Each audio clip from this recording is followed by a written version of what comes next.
on this exercise when starting out. You'll often find that it's tough to keep your lower back flat and that your lower back actually gives out before your arms and back do.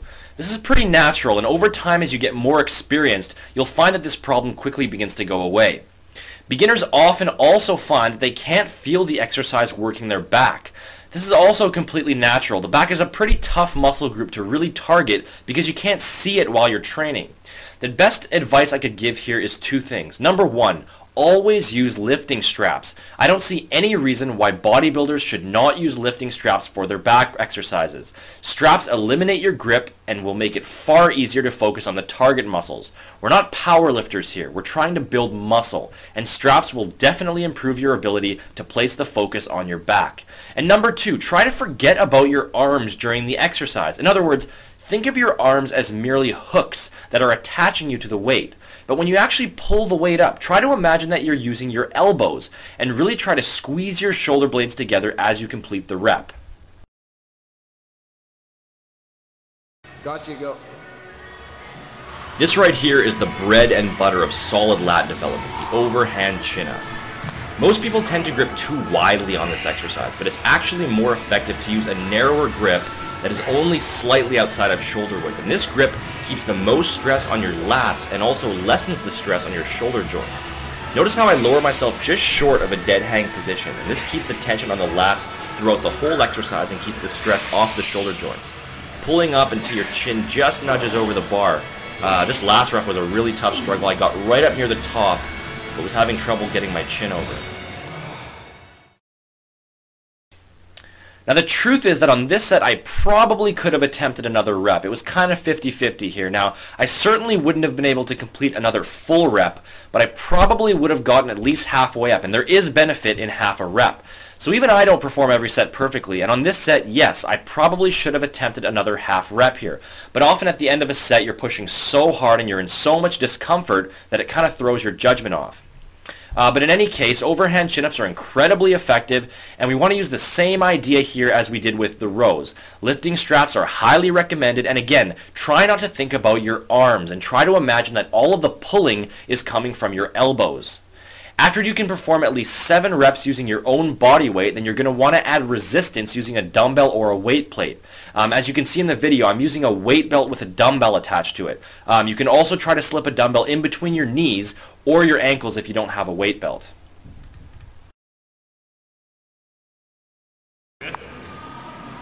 Okay, seated rows. Now these are a pretty solid exercise. It's a machine lift, but because we're using a cable, you're able to move naturally throughout the movement, and this hits the mid-back and the lats pretty nicely.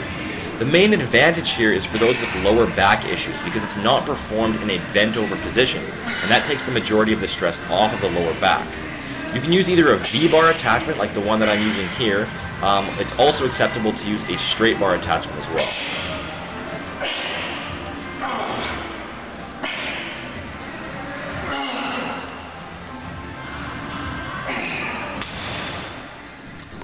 So, a good exercise, but unless you have a specific lower back issue, I would still recommend a basic bent-over barbell or dumbbell row. And this comes back to the total body stress issue that we talked about earlier on. Bent-over free weight rows are far more challenging, more gut-wrenching, and will place more overall stress on your body as a whole, and so therefore the muscle growth response will be more dramatic as well. But if you do have lower back problems, this is a good alternative. You good?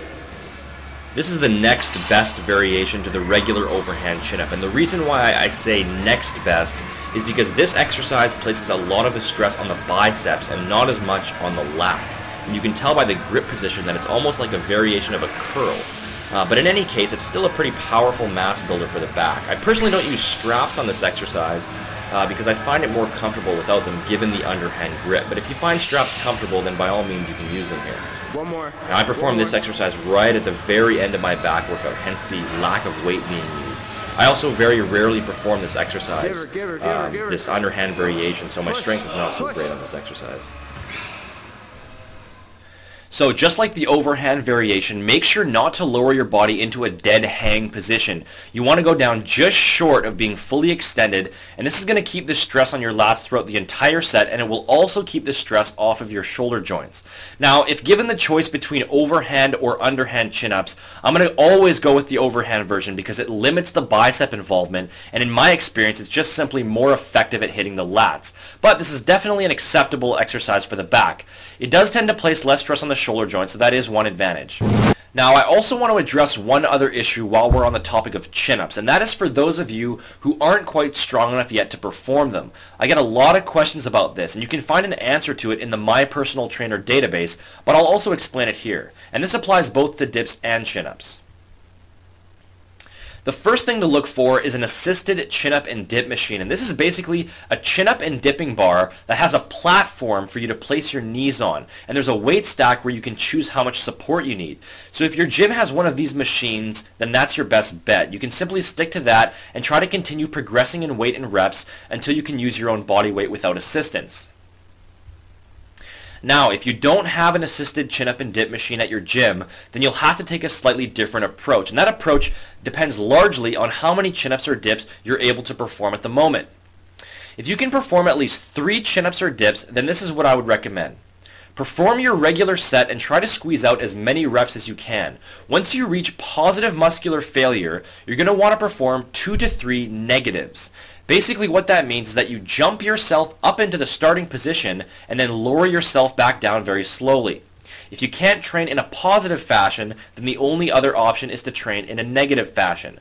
And these negatives will help to build up your strength, and once you can perform at least 5 chin-ups or dips using your own body weight, then you can cut the negatives out and continue performing your sets normally. Now, if you're completely hopeless in performing even a single chin-up or dip, then you'll want to substitute in different exercises for the time being. In the case of chin-ups, I would recommend subbing in overhand lat pull-downs. And in the case of dips, you can sub in a decline barbell or dumbbell press.